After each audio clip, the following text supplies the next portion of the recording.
can help those in need to help them to alleviate their pressure and to calm them. 那么下一个 topic 呢 The next topic is olfactory computing and accessible application design. So olfactory computing is also related to accessible design. So smells or olfactory is everywhere.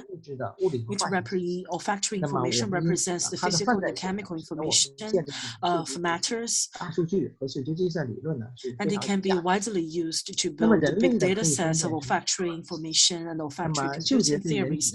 Humans can distinguish thousands or even tens of thousands of smells.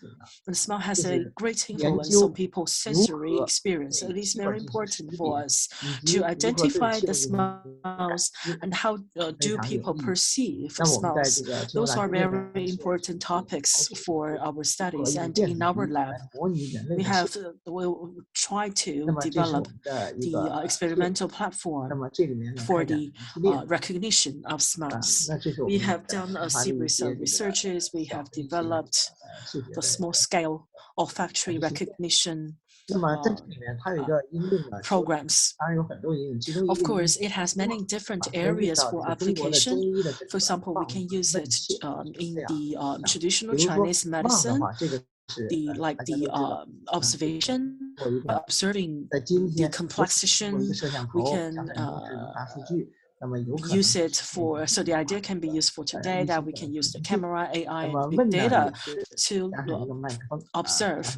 And the consultation is that we can use the camera and the AI, the big data to consult.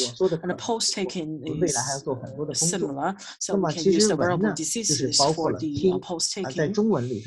And the smelling, so smelling, actually this word in Chinese, it means to hear as well as to smell.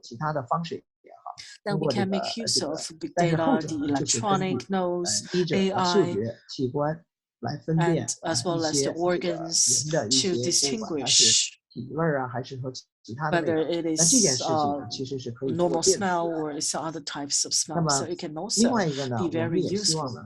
And in addition, we hope that we can also develop solutions for smart homes. For example, to monitor the kitchen. If we are cooking at home, it can help us to monitor to give us early warning signals. We're working now with corporations to develop this. We can also develop solutions for the patients, especially the elderly patients who has been staying on bed to see whether they are sweating, so that those information can be provided to the care providers for them to learn about the information about the patient, as well as for the patient to live a better life. I would like to conclude here. In the future, the barrier-free or the accessible design still has a long way to go. We still have a lot of work that we need to do ahead of us, but we believe that as long as we make unremitting efforts, all of us can make our own contribution to the development of those kind of applications. Thank you very much for your attention. Thank you, Professor Xu. Actually, I know that for many of the students at the Academy of Arts and Design, the future laboratory is somewhere that they would like to go very much. This is the first time for us to learn about our future laboratory, which is focusing a lot on the innovations for those people with special needs. Thank you very much for your sharing. I have a very curious question that I would like to ask you. From your talk, I learned that your laboratory, after years of studies, you have been focusing on the development and the design for people with vision impairment. I would like to learn from you that future laboratory is a innovation and R&D based laboratory. Just now, you also said about there are a lot of things that have been already being applied in the schools for the blind or in our homes. So I would like to know, so whether they are in this prototype stage or whether we are now in this small-scale production. If it is yes, then from laboratory to day-to-day application, what is the most difficult thing in this process? Thank you very much. For the computer used by the people, by the blind people, it can be dated to a very long time ago. I worked with other professors to talk about this issue like 10 years ago. And of course, we have experienced a lot of difficulties, but over the last 2 years, we succeeded in the development. Now we have a prototype for the product. It can be used for mass production, and Tsinghua University is now helping us in the technology transfer to help us to find partners, and I hope our friends who are interested in this can come together to talk to us how do we mass produce this prototype or to produce it in large scale. And for this question, we hope that in the future, we can have many people who can use this product and we can genuinely help them with their learning. And I believe that this is something that we like to see for people who are engaged in innovation and design for innovation, because all those good ideas can be realized and can be developed into prototypes and how they can be really applied by people who need them. Yes, it's like this. Tsinghua University has a very complete set of systems and approaches to help us because we have the Technology Transfer Research Institute to help the professors and teachers to transform their researches into something that can be available in the market. We're also walking along this path. Yes, we are very much looking forward to this. We believe that within Tsinghua University, many platforms and mechanisms for industry, university, and research have been established so that to connect our researches with application. And many students are very interested in one question, so I'm going to ask this question for our students. We know that Future Laboratory has the students from different backgrounds who have participated in the research. And for our undergraduate students, do they have any opportunity to participate in this Future Lab? I welcome undergraduate students because the Future Lab is a very important platform for multidisciplinary research. It is a test bed. Now we have around 110 teachers and the students. Most of them are PhD students, postgraduate, post-PhD researchers, as well as some students. And we have undergraduate interns of more than 100 who have participated in our programs. But during the pandemic, when we can guarantee the safety, then we also welcome all the students to participate in this. And I have learned about that. We have the members from over 50 different disciplines in our team. So this is a genuinely multidisciplinary team. So due to time limit, so I'm not diving into details about that. And for the students who are interested in multidisciplinary research, can join us to explore the futures. Thank you very much, Professor Xu. And for our dear students, no matter you're from the Department of Design or from other disciplines, Professor Xu welcome you to participate in the scientific researches at the Future Lab. And I believe on the webpage of Future Lab, you can find more information about those programs. Thank you, Professor Xu. I'm looking forward to learn from you again next time. Thank you.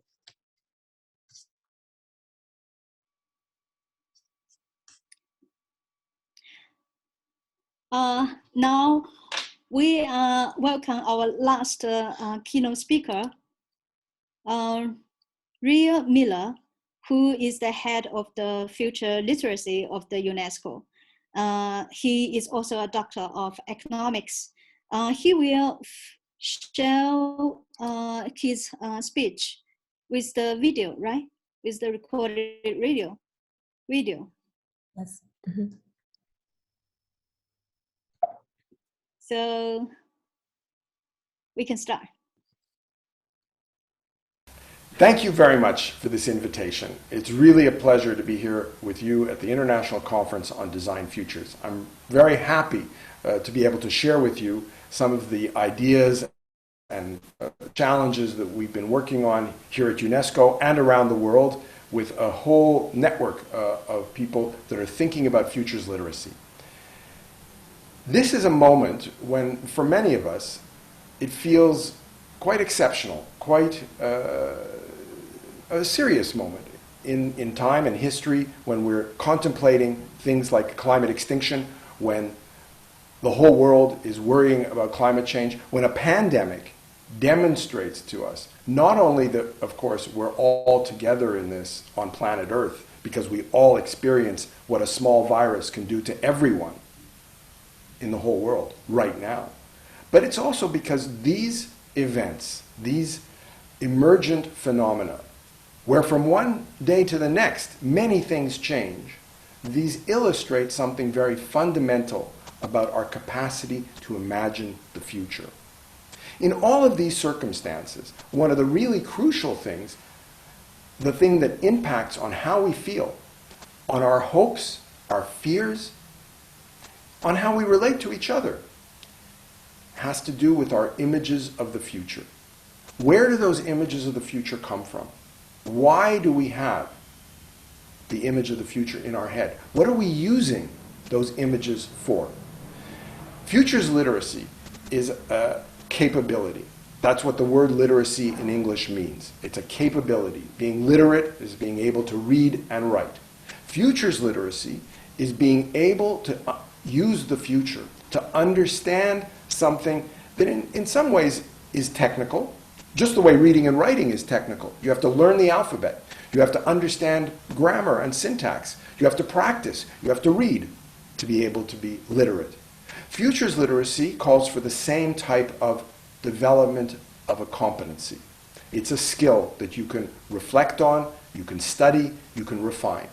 But this is a skill which is related to a crucial aspect of the way in which we relate to the world around us. And that's why I think it's really something that's central to design thinking. The future offers us this way of connecting the present to what we care about. But that means it's also a constraint. If we only care about farming, let's say, because we think the future is just farming, then we'll only pay attention to what's relevant to farming.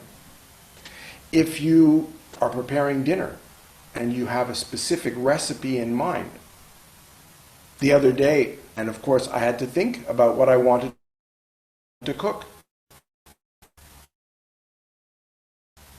And I didn't go to buy fish, I went to buy vegetables. The way I act, what I see, what I pay attention to. That's how the future influences us. It's so deep.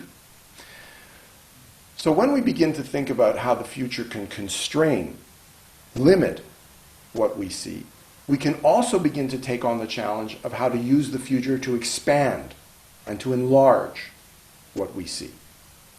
This calls into question the issue of certainty, the question of novelty, the relationship that we have to surprises. In other words, what opens, what expands what we can see? It's our ability and willingness, our confidence to make sense and to sense difference. Things that are not repeating, things that are not just always the same. So, futures literacy is this capacity to understand the powerful role that the future plays in what we perceive right now. The ability to connect to futures literacy, the ability to make sense of it, is something that is not really that difficult. When it's time to explain to a child why they need to learn to read and write, you say to them, look, you're talking, you're speaking. Well, what's written down is what you're saying. And you can read something that somebody else wrote or said because they put it in writing. And the fact that we have language gives us a logical connection to enhancing or augmenting our ability to speak. Futures literacy is exactly the same. We use the future all the time, and we can become more aware of why we're using the future and how we're using the future. Think about it. Where do the images of the future come from? The images that you use to think about your own future, to think about the future of the community and the people around you. Where do those images come from?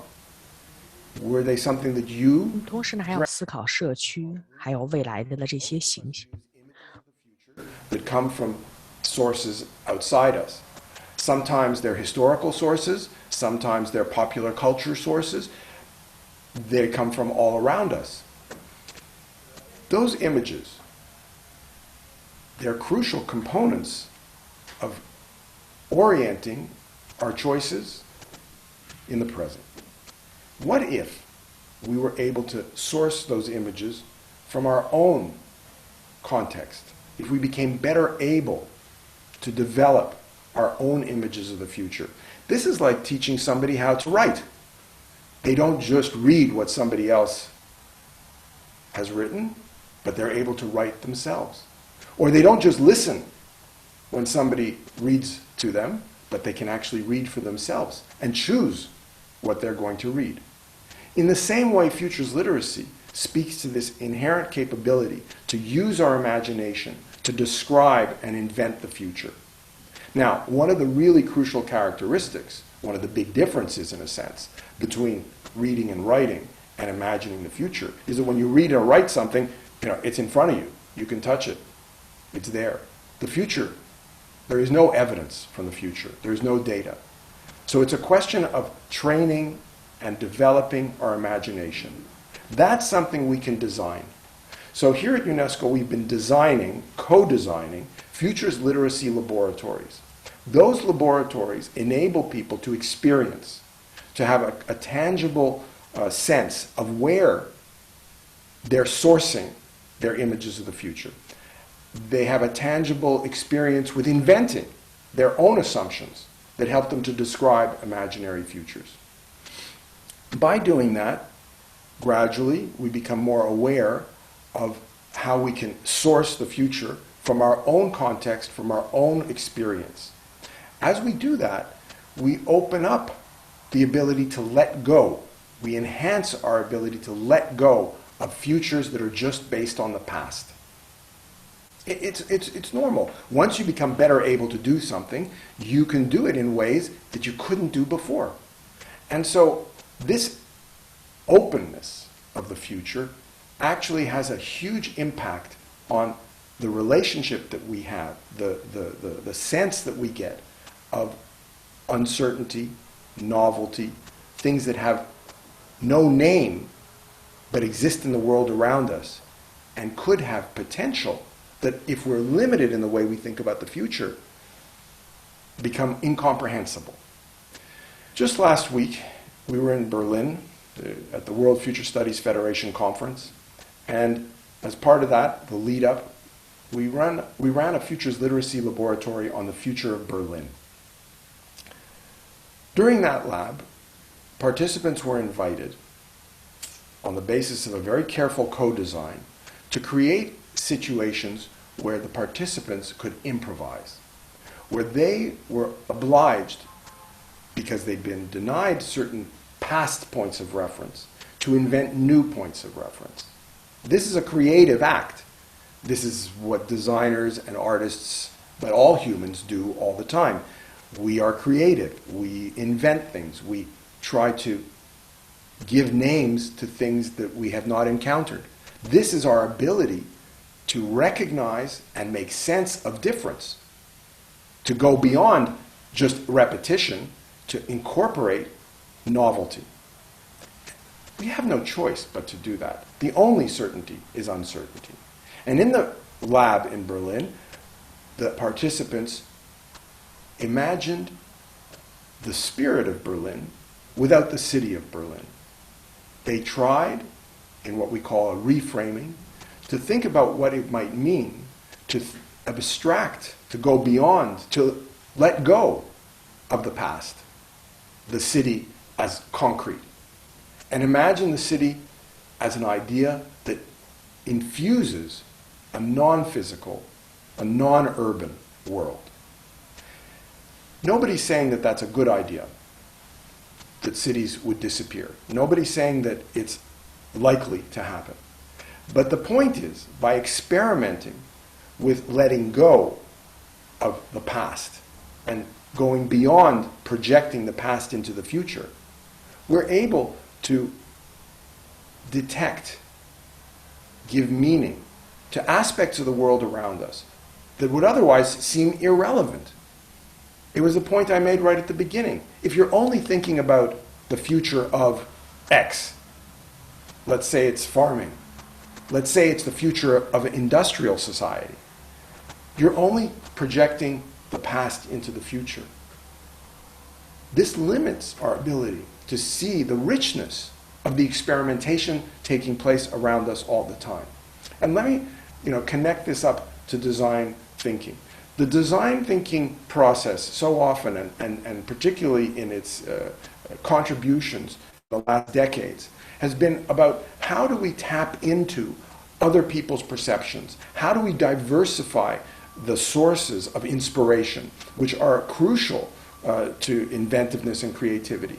Well, that applies not just to solving problems, because the problem has already defined the issue, but it's to inventing new problems, to understanding problems that we never had because the world changes and we didn't understand those problems.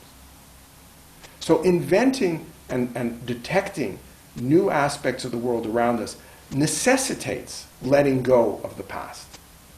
And this means that we have to become better at anticipation, what we call anticipation for emergence.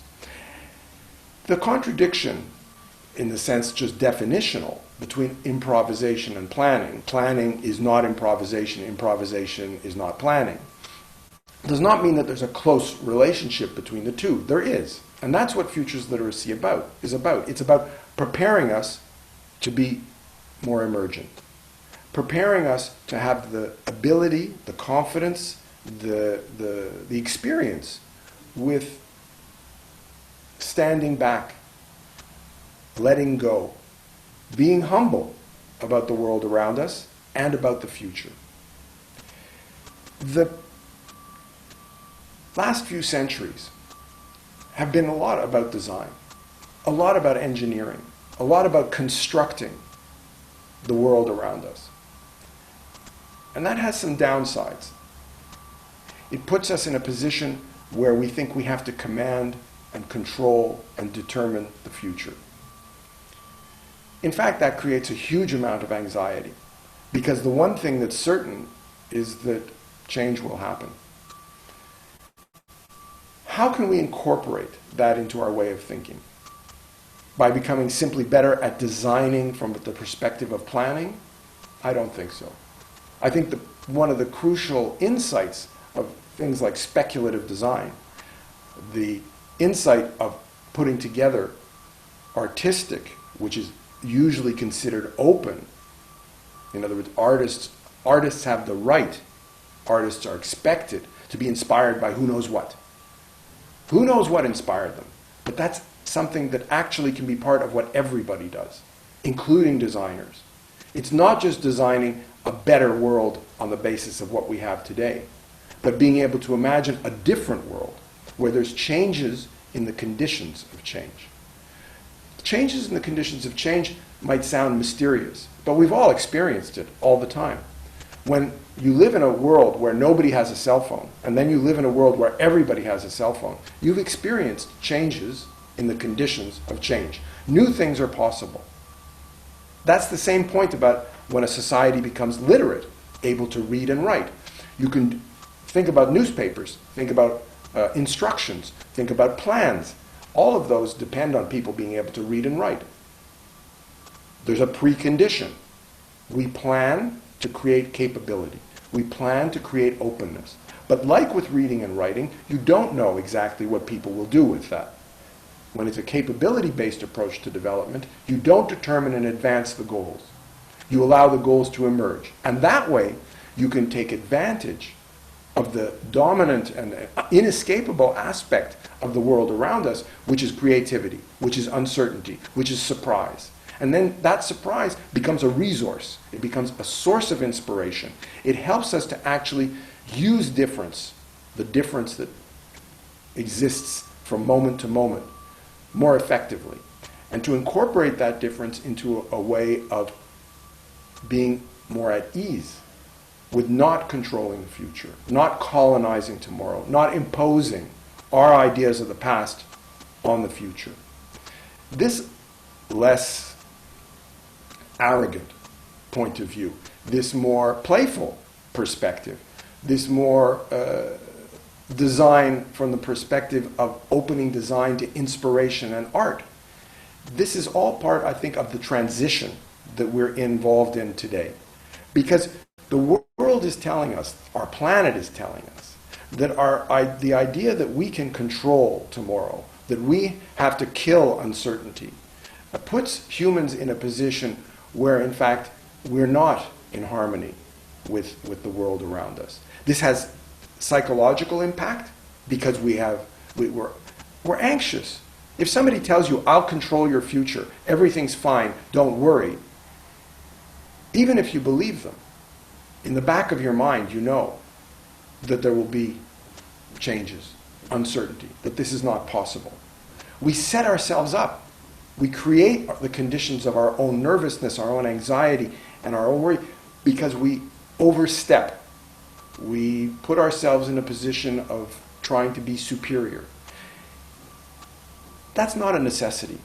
And in that sense, design futures, to me, are not about simply improving the existing world and making everything better. It's really about changing and opening us up to the unknown, to allowing us to be more comfortable with not knowing. Because by not knowing, we actually put our ability to learn to better use. What's the point of being able to learn new things, to be able to change your mind, to be able to invent and imagine the world in different ways, if you're not open to that? If you think that you can know everything in advance and control the future. So I hope that the work that we're all doing together, that this international conference is all about, will allow us to diffuse and to collaborate in advancing our ability to use the future, to create futures literacy for everybody. Because the future is so central. Every person is using the future all the time. And just like everybody can use language and we can augment our ability to speak through reading and writing, we can augment our ability to use the future through futures literacy. UNESCO, the network that we have, the Global Futures Literacy Network, the World Future Studies Federation, the UNESCO chairs that we've established around the world, we're all working to understand better human anticipation and put that capability to work in understanding the richness, the beauty, the mystery, the openness of the world around us. And I'll end by saying that I think that in the context of a pandemic, in the context of climate extinction, this is also potentially, and here I'm being speculative, a way to think about resilience. Resilience can be something that we pursue by creating castles, walls, building them thicker and thicker and protecting ourselves and saying we're resilient because we've thought of every contingency. We're prepared for any catastrophe. But there's another approach to resilience, which is diversification, which is experimentation. And it's a simple lesson from finance. You can put all your money on one horse or put all your eggs in one basket, or you can diversify. And for humanity to be able to be more effective, more able to diversify, we must be able to appreciate difference, to make sense of novelty. And by making sense of novelty, it's not just a question of saying, oh yeah, I'm going to just add it to what I already know. Sometimes it really means that we have to think about things in completely different ways. The transitions that have occurred in human history are examples of that. The move from peasant society to industrial society changed the way people think, changed the way people relate to each other, were fundamental paradigmatic shifts from thinking of the world as flat to thinking of the world as round. It changes what we fear, it changes what we hope for, it changes what we see. So I believe that we're currently in a moment where design thinking and design futures are not simply about setting a goal and achieving a better world, but really about enabling humanity to take advantage of our underlying capability, our ability to imagine the future, and to bring the future into the present through our imagination, and use that ability for different reasons in different ways that make us more able to appreciate difference, to appreciate surprises, to be inspired by change, and to create a relationship between us and all of the things that surround us, the animals, the forests, the planet. A relationship which is based on us being part of all of that. We're just a part of this world. And in that sense, we are able to evolve and to invent and to adapt and to aspire in ways that are not dominant, superior, crushing the world around us and ignoring the impact that we have on the world around us, rather incorporating that into the way we think, into the way we are, and living in a way that respects and honors the beauty and potential of life. Thank you very much. I hope you have a very good conference.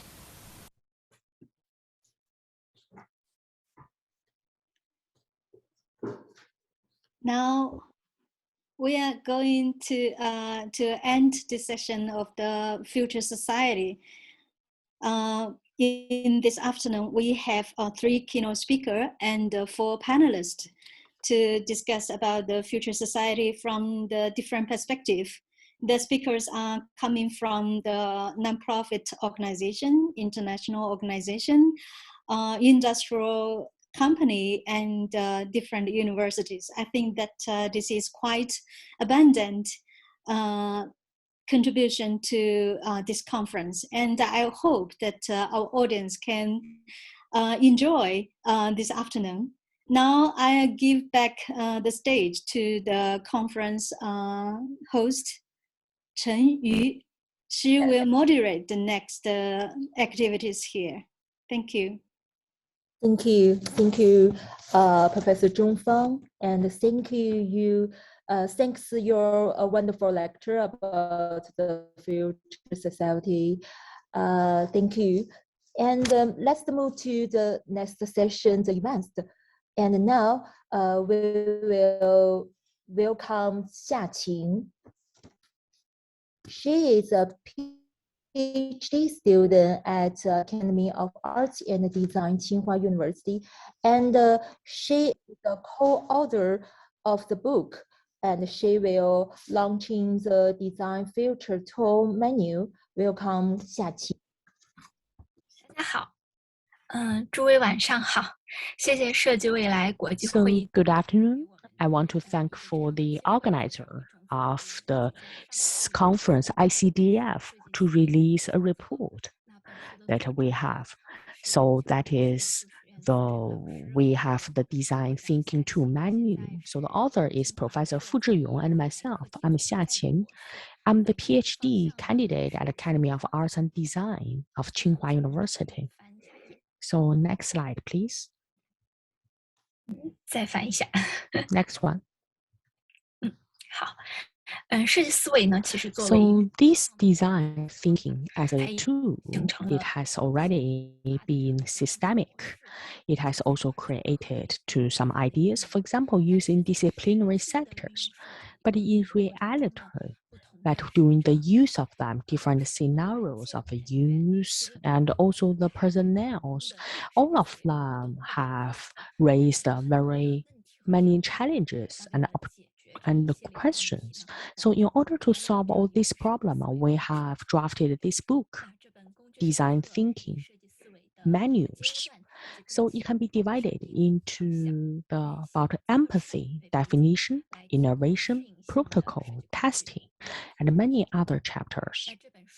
This book, you can see, it covers about 70 different design tools, the introductions, The thinking tools actually is very specific about that, as you all know about that behind the tools. So actually that it takes the predecessors' successful thinking ideas to make them simple, convenient, and very visual.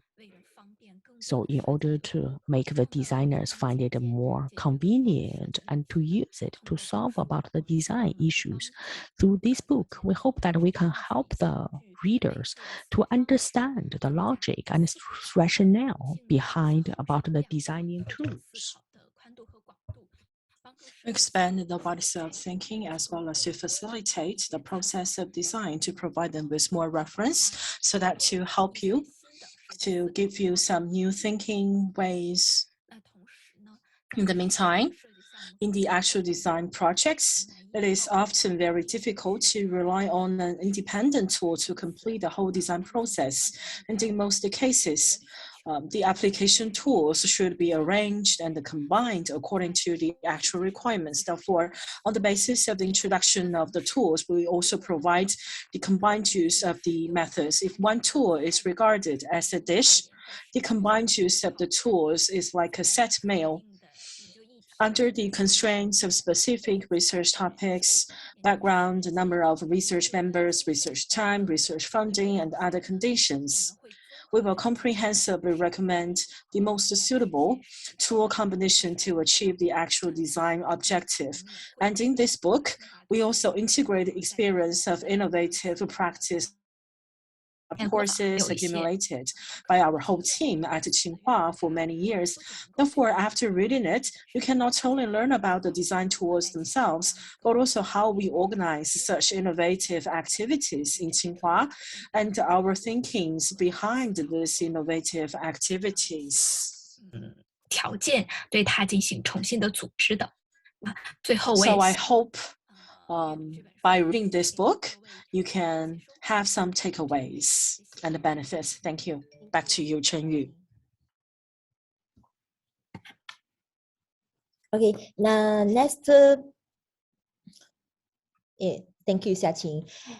And next, we will welcome Huang Weilan. She is a master student at Academy of Arts and Design. Sorry, I show my screen. Okay. Here, yeah. And she is master student at Academy of Arts and Design, Tsinghua University. She will be launched the Design Future Toolkit. Welcome, Huang Weilan. Yeah. Okay, Weilan, you can.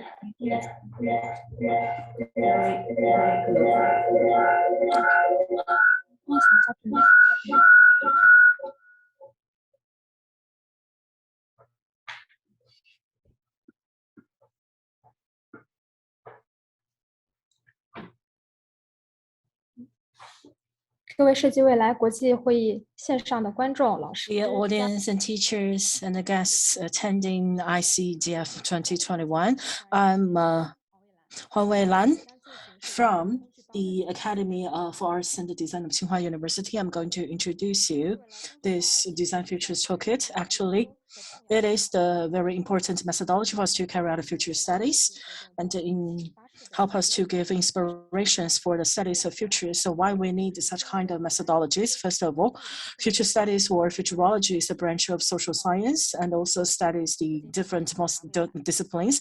In not just the investigation of futures, it also possible future with a high possibility and preferred futures as well as unexpected futures. So, and we can see this futures, and the experts have said that the future cannot be predicted, but alternative futures can and should be forecast. The future cannot be predicted, but preferred futures can and should be envisioned, invented, implemented, continuously evaluated, revised.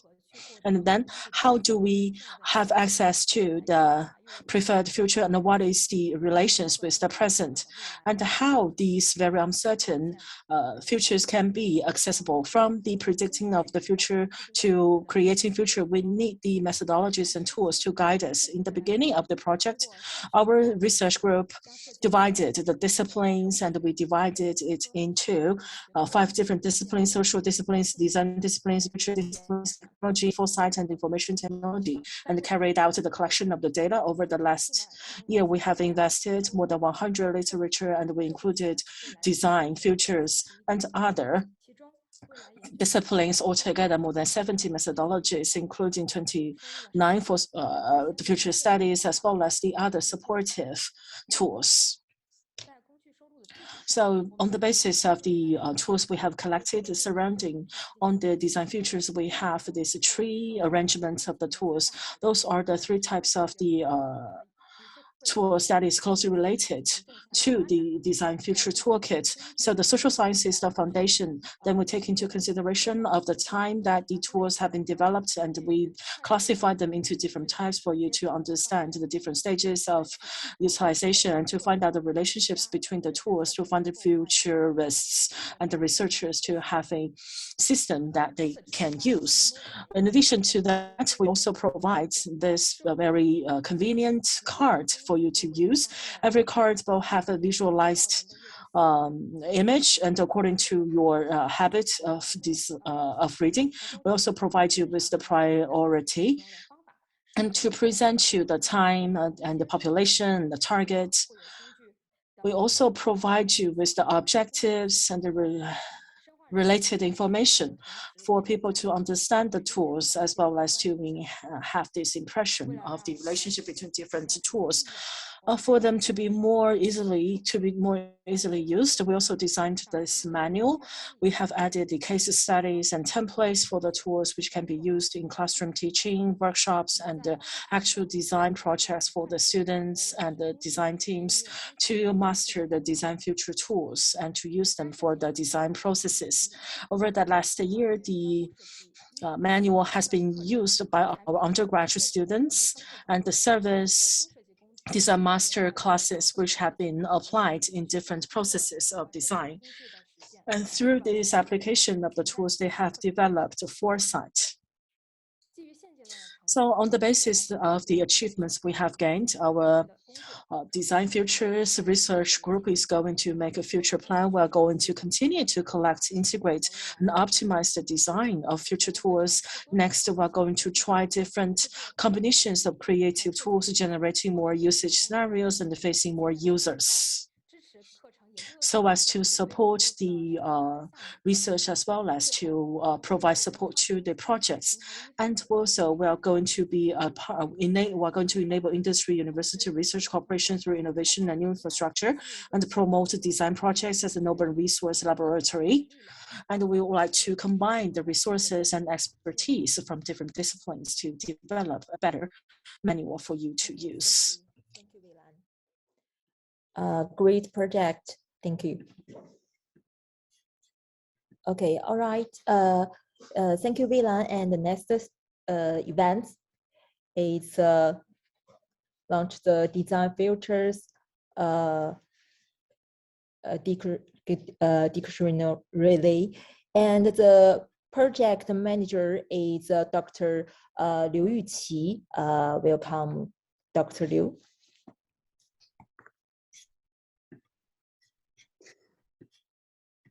Okay, thank you very much for the introduction. Can you hear me?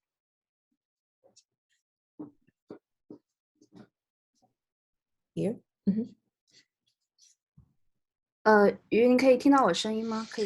Chen, can you hear me? Dr. Liu, you can open the voice. Sorry.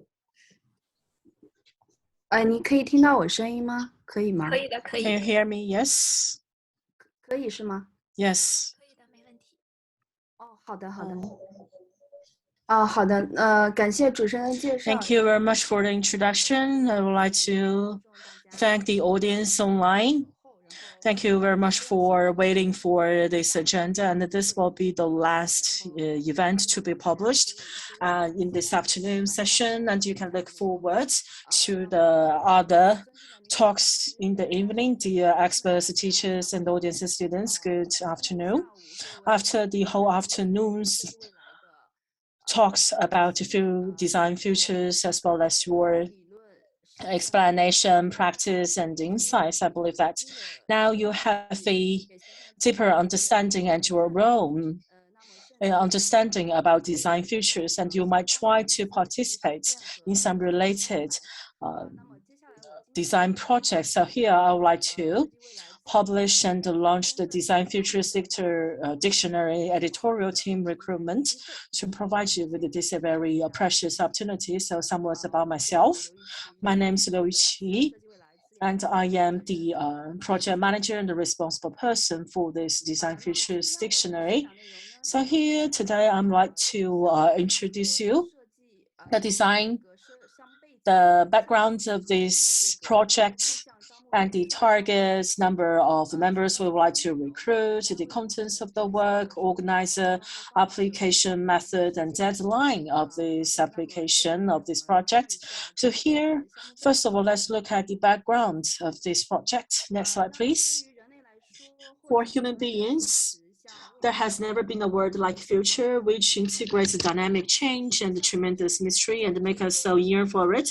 And this uncertain era, enterprises, governments, organizations, institutions are facing intensified changes, which make them seek new ways of thinking and behavior from design. The responsibilities of today's designers are not only focusing on dealing with the relationship between people, staff, systems, space, environment, etc., but also playing the role of thought leaders, strategists, activists, technological innovators, and promoters, dealing with complex social problems in private, public, civil, and the charitable organizations all over the world facing the massive changes in this era. Mastering the skills to define and shape the future through uncertainty and change contains unprecedented innovation opportunities for designers. Design Futures is the emerging academic field which is committed to exploring the impact of the short-term and long-term future on the current society, leading industrial transformation and social evolution through future thinking, designing a more desirable future which work for everyone, and realizing the vision of a community with a shared future for all mankind via co-creative mode, speculative method, and reflective practice as a new design form. Combining design thinking and the future thinking, there are a great quantity of fields of design futures need to be explored, developed, popularized, and discovered. So next slide. On the basis of this background of the project, so the objectives of this project is in order to inspire practitioners, educators, and researchers to have a clearer and systematic understanding of the concepts and knowledge in the field of design futures, so as to improve practitioners' future literacy and design foresight, promote new progress in the education and the research field of design futures, and further exert the effect of design in promoting the sustainable development of human society and shaping the community of shared destiny. The Design Futures Studio of China, Italy, Design Innovation Hub in Tsinghua University is now launching the compilation project of Design Futures Dictionary to systematically explore the cutting-edge knowledge points, keywords in the academic field of design futures, so as to provide guidance and reference for practitioners, educators, and researchers in relevant fields. We want to recruit a team full of enthusiasm and exploration spirit towards design future to promote the implementation of our project and ensure our outcomes quality. Now, we sincerely invite you to join the editorial team of the Design Futures Dictionary project, and looking forward to working with you together. Next slide. About who we are recruiting and how many people we are recruiting. We hope to recruit students, researchers, young scholars, and in-service designers who share the education background, research, or work experience in philosophy, futurology, anthropology, sociology, economics, design science, architecture, ecology, life science, computer science, and other related fields. We expect to recruit 6 to 10 people because this project will involve many work relating to the collection of the first-hand data, information, as well as translation. So we will give priority to applicants with overseas education background.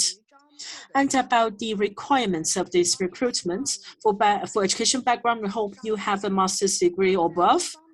In terms of capability, we hope you will have local thinking skills, the logical thinking skills, and you should have a information retrieval skills, reading, understanding of the English literature, as well as the translation skills and the writing skills in English and Chinese.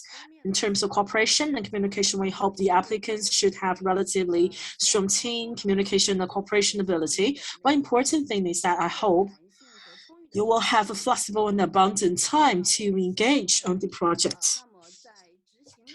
And in terms of execution capability, we hope the applicant should be available to the online meeting of the editorial team and to complete the assigned work on time, and to finish the related work according to the schedule and with high quality. Because we're going to have this requirement for education background, so the applicants who meet the following conditions are preferred: the applicants who have published academic papers in international conferences and journals, the applicants who are familiar with the usage of international mainstream search engines and academic database are preferred. Next slide, please. About the specific contents of the work, the editorial team need to take charge of the compilation of work of the Design Futures Dictionary in academic keywords, chapter keywords, journal keywords, book keywords, and other relevant aspects. And in terms of the academic keywords, we are going to collect and sort out important academic keywords in the field of design futures and systematically compile and then proofread the source definition and Chinese translation of the keywords. In terms of character keywords, we would like to collect and sort out the characters who have an important impact on the formation, evaluation, and development of relevant theories in the field of design futures, and compile the basic information, life stories, research achievements, academic opinions, representative theories, and etc. for journal keywords to collect, sort out, screen, and recommend domestic and international journals that call for academic papers and articles in the field of design futures, and compile information such as impact factor, index, and the collection scope of different journals to provide reference for researchers in related fields. In terms of book keywords, we would like to collect, sort, screen, and recommend books that have an important impact on the formation, evolution, and the development of relevant theories in the field of design futures, summarize and introduce the main contents of the books. And the organizer of this project, like I said before, the China-Italy Design Innovation Hub of Tsinghua University is the organizer of this project. And what you can take away from this project is that the members of this team will get will obtain the internship certificate issued by the China-Italy Design Innovation Hub of Tsinghua University, as well as a subsidy. We're going to learn about the concepts, ideas, theories, tools, and research methods in the field of design futures, and the members of the team will enjoy the priority in participating in various practical and academic activities organized by the China-Italy Design Innovation Hub and the International Conference on Design Futures. In the progress of this project, we're going to have opportunity to communicate with the scholars from diverse academic backgrounds all over the world and to build valuable friendship with teachers and friends who share similar aspirations in the field of design futures. Because of those, a lot of very enticing takeaways that you can get from this project, I would like to introduce you how to make the application. You can submit your CV to the email shown on the screen, and I hope that in the title of your email, please highlight the Design Futures Dictionary editorial team recruitment plus your name. And we hope that you can provide us with some additional materials, for example, your theoretical research results and the design works. for us to know you better. About the deadline of the application, the deadline is the end of November. That will be November 30th, 2021. For the applicants who pass the resume screening process, we will further contact you through email after the deadline. For those who fail, we will not give you extra notification. The application materials will not be returned. And we don't accept visiting and calling. That's all for my introduction of this recruitment for the Design Futures Dictionary editorial team. I would like to thank all of you for your attention, and I look forward that we can work with you in our team, and in the future we can work together to facilitate the development and the research in the field of design futures. Thank you.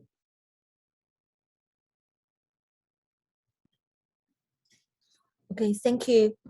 Thank you, Yuqi. 好的，谢谢。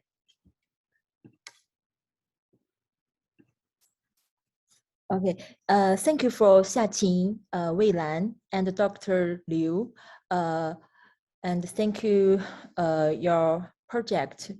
With the topic of futures design, we hope to see the practical output of the research continuously and look forward to it. Thank you very much.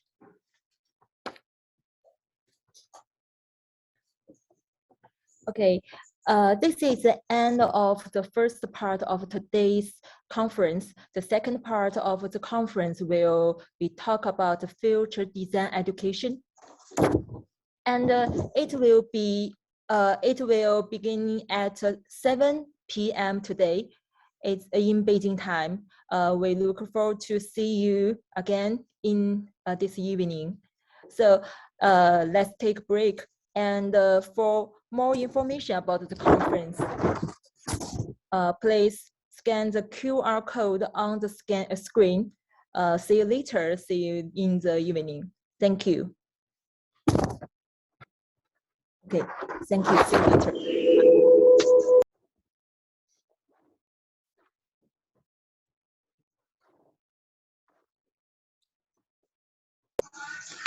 陈宇老师，听着我说话吗？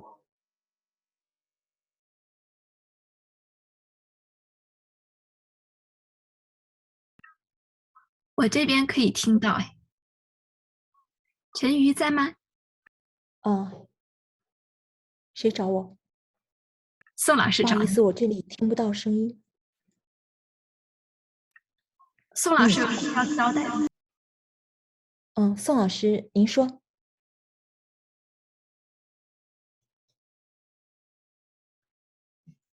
我在听，您说。什么意思？我也听不到声音。陈老师，那个休息了，然后我系统就不关了吧？要不然就1个小时，大家我还得重新登录。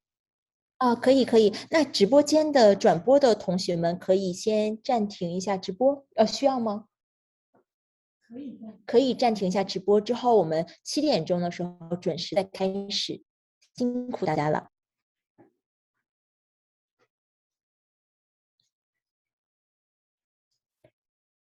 好的。